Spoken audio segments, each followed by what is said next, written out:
After my husband left me for his secretary, claiming I deserve someone younger, he didn't anticipate the unveiling of my new multi-million-dollar project. Now he's begging to come back.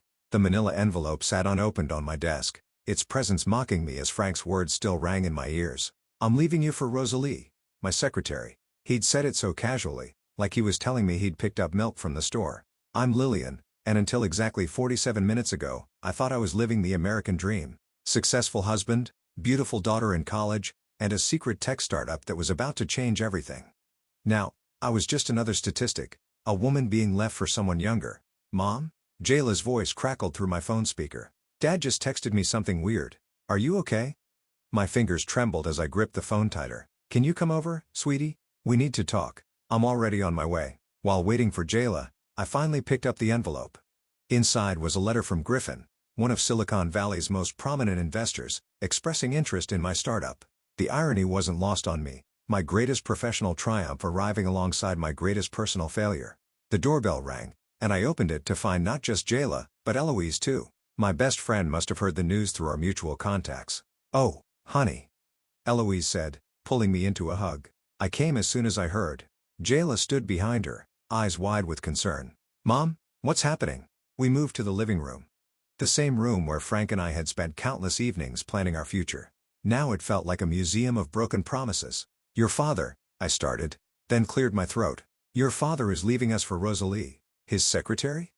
Jayla's voice cracked. "The one who brought us Christmas cookies?" "The very same," I said, trying to keep my voice steady. "He moved out this morning while I was at work." Eloise cursed under her breath.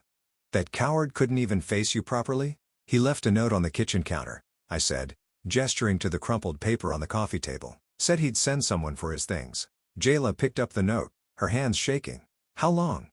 6 months according to him, though who knows if that's even true. "I saw them together last week at that new cafe downtown," Eloise admitted, looking guilty. I convinced myself it was just a business lunch." The doorbell rang again, making us all jump. Through the window, I could see Johnny, my business partner, standing on the porch with a concerned expression. "Come in," I called out, not bothering to get up. Johnny entered, his usually cheerful face serious. "I just heard from Eva at the office. Lillian, I'm so sorry."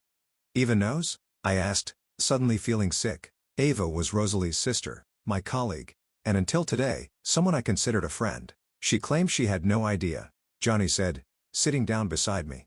"She's devastated actually. Says she wants to talk to you when you're ready." Jayla stood up abruptly. "I need to call Dad. This can't be real." As she stormed upstairs, Eloise followed, leaving me alone with Johnny and the investor's letter. "What's that?" Johnny nodded toward the envelope in my hands. "Griffin wants to invest," I said flatly. "He wants to meet next week." Johnny's eyes widened.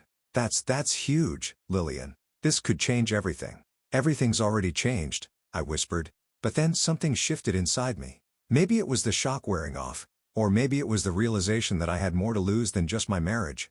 I stood up, smoothing my skirt. "Schedule the meeting with Griffin. And Johnny, don't tell anyone about this yet, especially not Eva." "Of course," he replied, watching me carefully. "What are you thinking?" "I'm thinking it's time to show everyone exactly what I'm capable of." I picked up Frank's note and tore it in half, starting with "My dear husband." From upstairs, I could hear Jayla's muffled sobs and Eloise's soothing voice. My heart ached for my daughter, but beneath the pain, something else was growing: determination. My phone buzzed with a text from Frank. "I hope you understand. We can keep this civil." I deleted the message without responding. Civil? He hadn't been civil when he'd been sneaking around with Rosalie. He hadn't been civil when he'd left me with nothing but a note. The investor's letter felt heavy in my hands, a lifeline thrown just when I needed it most. Frank might have taken my present, but he wouldn't take my future. Not anymore. I looked at Johnny, who was still watching me with concern. "Want to help me change the world?" He smiled, and for the first time that day, I felt something close to hope. Always. 3 days after Frank left, I finally forced myself to check our joint accounts. The numbers on the screen made my coffee go cold in my hands. "He did what?" Eloise nearly shouted across my kitchen table. "That's not just unethical. It's illegal." "Transferred almost everything," I said, turning my laptop to show her. "Left just enough to avoid immediate suspicion. Must have been siphoning it off for months." My phone buzzed. Eva again. I'd been avoiding her calls since the news about Frank and Rosalie broke, but now I wondered if she might have useful information. "You should talk to her," Eloise said, reading my mind. "Ava's not Rosalie." She's been your friend for years. Fine. I answered the next call.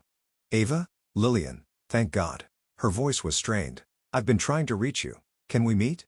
Please. There's something you need to know. 20 minutes later, Eva sat across from me at a quiet cafe, her hands wrapped around an untouched latte. I had no idea about Rosalie and Frank. I swear on my life. I believe you, I said, surprising myself by meaning it. There's more. Eva leaned forward. I overheard Rosalie on the phone yesterday. She's not planning to stay with Frank. She's using him to get ahead in his company, then she's going to leave him for someone else. The irony should have made me laugh, but instead, I felt hollow. Does he know? No. And I'm not supposed to know either. Eva's eyes were pleading. I want to help you, Lillian. Whatever you need. My phone buzzed with a text from Johnny. Griffin confirmed for 2 p.m. You ready? Actually, I said to Eva, there is something you can help with. How much do you know about quantum computing? 2 hours later, I walked into Griffin's office with Johnny by my side. The investor's corner office screamed old money, but his eyes were sharp and modern. Show me what you've got, Griffin said, skipping pleasantries. I pulled out my tablet and launched the presentation. We're not just building another quantum computer, we're revolutionizing how they interface with existing systems. As I walked him through the technology, I could see Griffin's expression shifting from polite interest to genuine excitement. Johnny jumped in with technical details, and together we painted a picture of the future, our future. Impressive, Griffin said when we finished. But your competition has nothing like this, I interrupted, pulling up one final slide. Because of this, I showed him the patent application Eva had helped fast-track through her connections.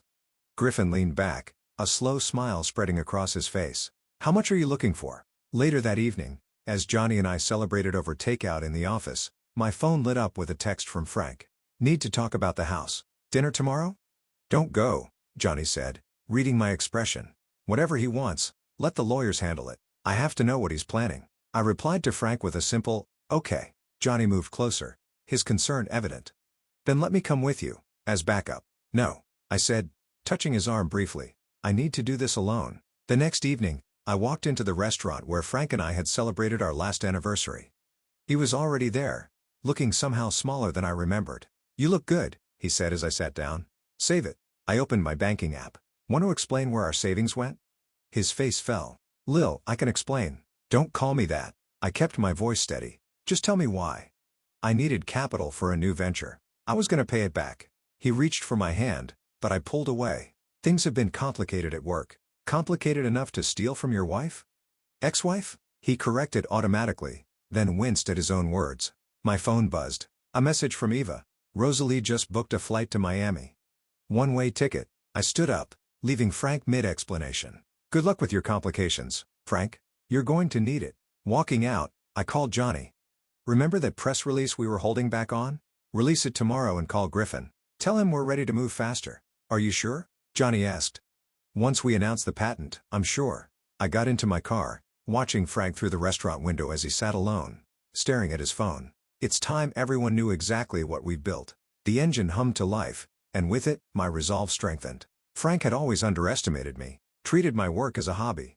He wasn't the only one. Our entire industry had dismissed my ideas as unrealistic. Well, they were about to learn just how wrong they'd been. All of them. The press release hit like a tsunami. By noon, my phone wouldn't stop ringing, and our company's website had crashed 3 times from the traffic. Mom, Jayla stood in my office doorway, looking uncertain. I saw the news. Why didn't you tell me? I gestured for her to come in, closing my laptop. I wanted to protect you from all this. I'm not a kid anymore. She sat down fiddling with her bracelet, a nervous habit she'd inherited from me. Dad called. He sounds scared. He should be. I pulled up an email on my screen. Look what Eva just sent me. Jayla leaned in to read the internal memo from Frank's company. Their stock had dropped 15% since our announcement. Our patent had effectively made their main project obsolete. Did you know, Jayla asked, when you filed the patent, that it would hurt his company? Yes. I met her eyes. That it would hurt him? That was just a bonus. My phone buzzed. Griffin again. This time I answered, Lillian, you brilliant woman. His voice boomed through the speaker. The board is ready to triple our investment.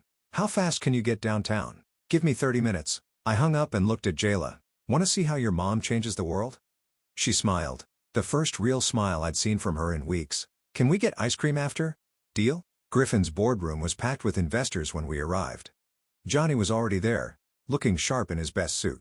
He gave Jayla a warm hug before pulling out chairs for both of us. "Ladies and gentlemen," Griffin began, "I believe you've all seen the news. Lillian, would you like to walk us through the next phase?"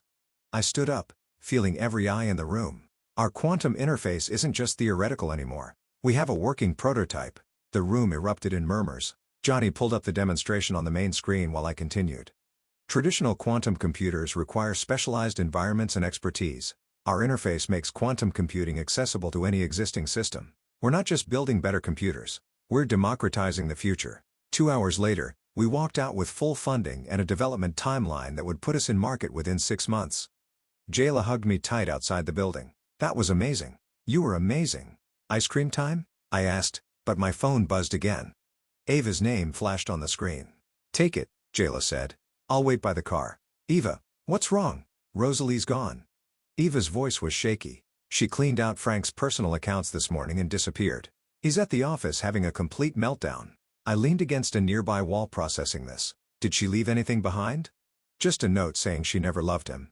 "Lillian, there's something else. She took documents from his office, sensitive ones." My laugh surprised even me. "Karma's quite the artist, isn't it? Frank's asking about you. He knows you're behind the patent that's tanking his company stock." "Good." I watched Jayla by the car, scrolling through her phone, let him know exactly what he threw away. "He's not the only one worried," Eva continued. "The board is meeting tomorrow.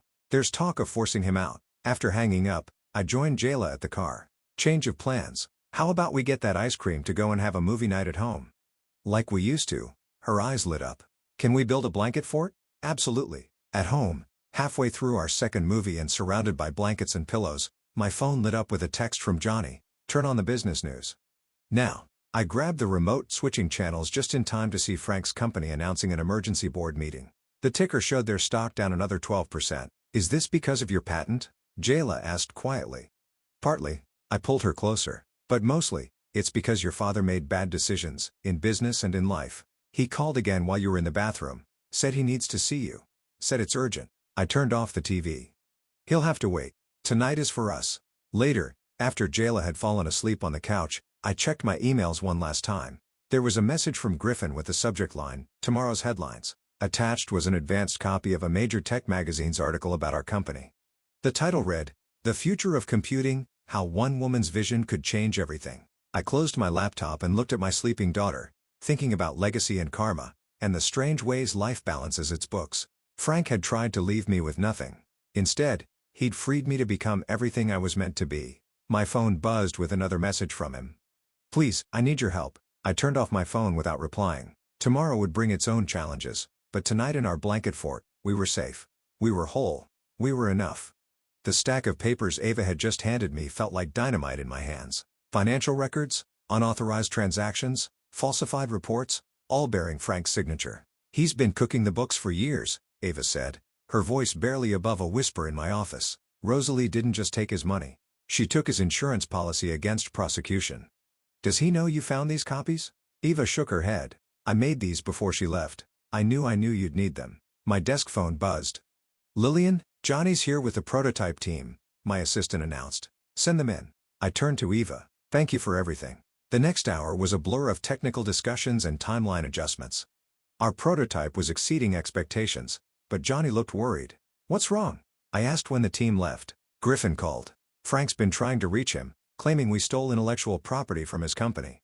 I pulled out the documents Eva had brought. "Let him try. Look what I just got." Johnny's eyes widened as he read. This could put him in prison." "I know." I stood up, walking to the window. "That's not what I want." "What do you want?" Before I could answer, my phone lit up with a text from Jayla. "Dad's at my dorm. He's drunk. I have to go." I told Johnny, grabbing my keys. "Call Griffin. Tell him to meet us tomorrow morning. And Johnny, bring the prototype." I found Frank sitting on the steps outside Jayla's dorm, his tie loose and hair disheveled. "She won't see me," he slurred. "My own daughter." "Get in the car, Frank." I helped him up, ignoring the stares from passing students. "You're making a scene." "Everything's gone," he mumbled as I drove. "Rosalie, the company, you, all gone. You did this to yourself." "I know." He pressed his forehead against the window. "The board voted this morning. I'm out, effective immediately." I pulled into a coffee shop parking lot. "Why are you telling me this?" "Because you won." He turned to face me, his eyes red. "You destroyed everything I built." "No, Frank. You destroyed it. I just built something better. They're investigating me. The SEC, the board, they found irregularities. I know. I handed him a coffee from the drive-thru. Sober up. Go home. Call your lawyer. Home? He laughed bitterly. Rosalie sold the condo before she left. Did you know that? She had power of attorney. My phone buzzed. Johnny again. Griffin set for 9 a.m. Prototype ready for full demonstration. I have to go, I told Frank. Call a cab. And Frank, stay away from Jayla until you're sober. Back at the office, I found Johnny working late, the prototype humming quietly in the test lab. Everything okay? He asked, noting my expression. No, but it will be. I sat down beside him. Show me where we are. As Johnny walked me through the latest improvements, I felt the weight of the day lifting. This was what mattered. Not revenge, not Frank's downfall, but creating something meaningful. Lillian, Johnny's voice was soft. There's something else. He pulled up an email on his screen. It was from a major tech conference inviting me to be their keynote speaker, the same conference where 3 years ago, Frank had told me my ideas were unrealistic. Say yes, Johnny urged. Show them all what you've built. My phone buzzed with a text from Jayla. Dad's gone. Can I come to the office? I don't want to be alone. Of course, sweetie, I replied, then looked at Johnny. Want to help me order some late-night pizza? An hour later, Jayla sat cross-legged on my office floor watching in awe as Johnny demonstrated the prototype. So, this is what you've been working on all these years? She asked. While Dad was saying it was just a hobby? This is it. I joined her on the floor. What do you think? I think, she smiled. I think he never deserved you, Mom. My phone lit up with another text. Eva this time. Board meeting tomorrow. They're announcing Frank's replacement. You should be there. I showed the message to Johnny, who grinned. Perfect timing for our demonstration to Griffin. Looking at my daughter and my closest friends surrounded by the technology we'd built and the future we were creating, I felt something shift inside me. This wasn't about destroying Frank anymore. It was about building something he could never take away. Mom? Jayla touched my arm. Are you okay? Better than okay. I pulled her into a hug. I'm finally free. The invitations to our product launch went out on a Tuesday morning. I saved Frank's for last, my cursor hovering over his email address for a full minute before clicking send. Are you sure about this? Johnny asked, watching me from across my desk. Inviting him could backfire. I want him there. I closed my laptop. I want him to see exactly what he walked away from. My phone buzzed. Eloise was calling. Have you seen what Rosalie just posted? I pulled up social media and felt my stomach clench. There she was, on a yacht in Miami with some tech billionaire, wearing a bikini that probably cost more than Frank's monthly salary. She works fast, I muttered. That's not all, Eloise continued. Check your email. A new message had just arrived from Rosalie herself. The subject line read, about your launch event. Don't open it, Johnny warned. But I already had. Dear Lillian, I read aloud. Congratulations on your success. I'd love to attend your launch and show there are no hard feelings. After all, we both know Frank wasn't worth fighting over. Best wishes, Rosalie. Johnny cursed under his breath. She's trying to provoke you. She succeeded. I typed a quick reply. Looking forward to seeing you there. Lillian? No. But I'd already hit send. The office door opened and Griffin strode in, his usual confidence tempered by concern. We need to talk about security for the launch. I'm hearing rumors. What kind of rumors? Frank's been making calls, telling people your technology is stolen. He's desperate, which makes him dangerous. My phone lit up with a text from Eva. Rosalie's back in town. She's meeting with Frank's former board members. Let 'em come, I said, standing up. All of them. It's time to end this. The next few days were a whirlwind of preparations. The prototype was perfected, the presentation rehearsed, and the venue secured. But something felt off about Johnny. I found him alone in the lab late one night, staring at the prototype. Want to tell me what's wrong? Nothing's wrong. He didn't meet my eyes. Everything's perfect. Johnny. He finally looked at me. I worry that this is still about him, about Frank. It's not, isn't it? He stepped closer. You're inviting him and Rosalie and everyone who ever doubted you. This isn't just a product launch anymore, Lillian. It's a statement. Maybe I need to make one. Or maybe, he touched my arm gently, you need to let go. Before I could respond, my phone buzzed. Jayla was calling. Mom, Dad's here again. He's saying crazy things about your company, about stolen patents. I'm on my way. I grabbed my keys, but Johnny stopped me. Let me come with you. When we arrived at Jayla's dorm, Frank was pacing the parking lot, waving a stack of papers. There you are, he shouted when he saw me. Tell them how you stole my research. Your research? Johnny stepped between us. You never believed in this technology. You called it a fantasy. Stay out of this. Frank tried to push past him. She's using my work. No, Frank. I kept my voice steady. I'm using mine. The work you dismissed, remember? The projects you called my cute little hobby? Security's coming. Jayla announced, appearing behind us. I called them. Frank's face crumpled. Jayla, princess, don't. She moved closer to me. Just go, Dad, please. As campus security approached, Frank backed away, still clutching his papers. This isn't over, Lillian. Actually, it is. I pulled out an envelope. Your invitation to the launch. Come see for yourself what I've built, what I've always been capable of. Later that night, after getting Jayla settled, Johnny and I sat in my car in silence. You're right, I finally said. This isn't just about the technology anymore. I know. He took my hand. Just don't let it consume you. You're better than revenge. My phone lit up with another message from Rosalie. Looking forward to the show. Hope you don't mind. I'm bringing a date. I showed Johnny the message, then deleted it. The launch is in 3 days. Everything has to be perfect. It will be. He squeezed my hand. But Lillian, after this is over, maybe we could, Mom? Jayla tapped on the window. Can we get some ice cream? I looked at Johnny, saw the unspoken words in his eyes, and felt something shift in my chest. Ice cream sounds perfect. Want to join us? His smile was answer enough. As we walked toward the ice cream shop, I deleted Frank's contact from my phone. The launch would be my final statement, but maybe Johnny was right. Maybe after that, it would be time to let go. 24 hours before the launch, everything went wrong. What do you mean Griffin's having doubts? I gripped my phone tighter, pacing my office. The demonstration is tomorrow. He received some documents, Johnny explained. His voice tense. Anonymous source. They're making him nervous? Frank? The name tasted bitter. It has to be. My computer pinged with an urgent email. Our main investor was requesting an emergency meeting. Now. I have to go. I told Johnny. Get the prototype ready. We're doing a private demo for Griffin in 1 hour. The elevator ride to Griffin's office felt endless. When I arrived, his assistant's face told me everything I needed to know. He's waiting for you, she said softly. With the board, I walked into a room full of concerned faces and opened laptops. Griffin sat at the head of the table holding a familiar-looking file. Lillian, he started, we've received some concerning information about your patent applications. From Frank? I pulled out my own folder. Let me guess. He claims I stole his research? Among other things, Griffin slid the file across the table. He's threatening legal action. Read this first. I handed him Eva's documentation of Frank's financial fraud. My ex-husband is desperate. He's lost everything, and he's trying to take me down with him. Griffin's eyes widened as he read. This is serious. So is what we're building. I stood up straighter. Give me 1 hour. Let me show you the prototype. If you still have doubts after that, I'll understand. My phone buzzed. Jayla. Mom. Something's wrong. Rosalie just showed up at my dorm.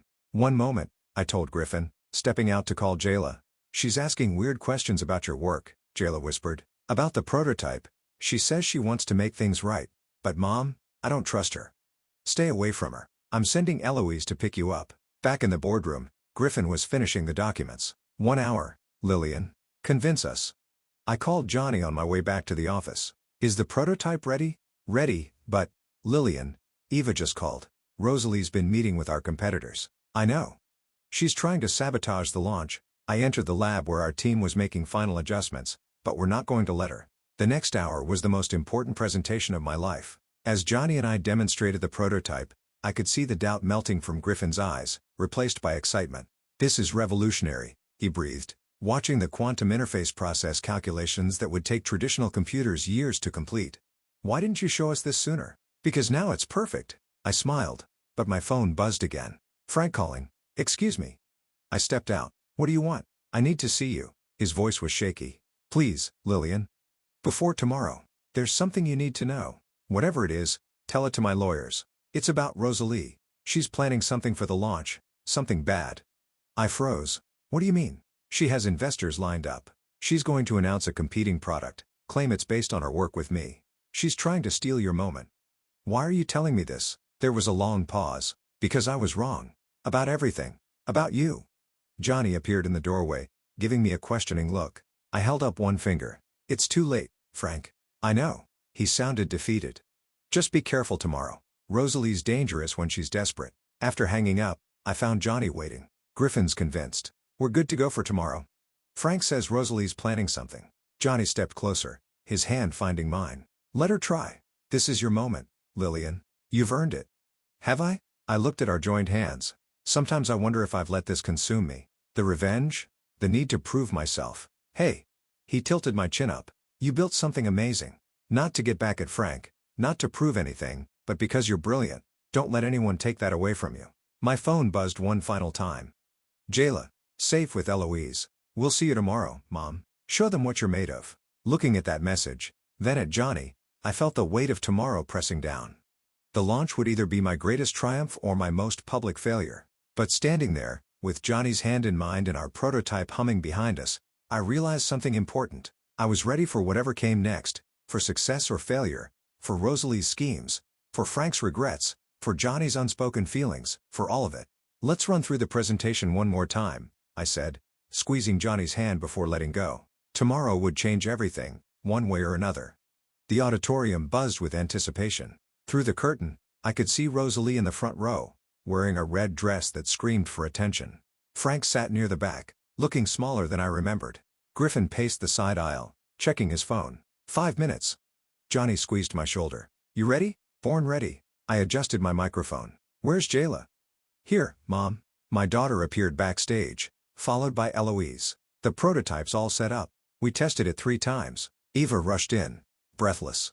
Rosalie's up to something. She keeps texting someone, and she has a USB drive. Let her try.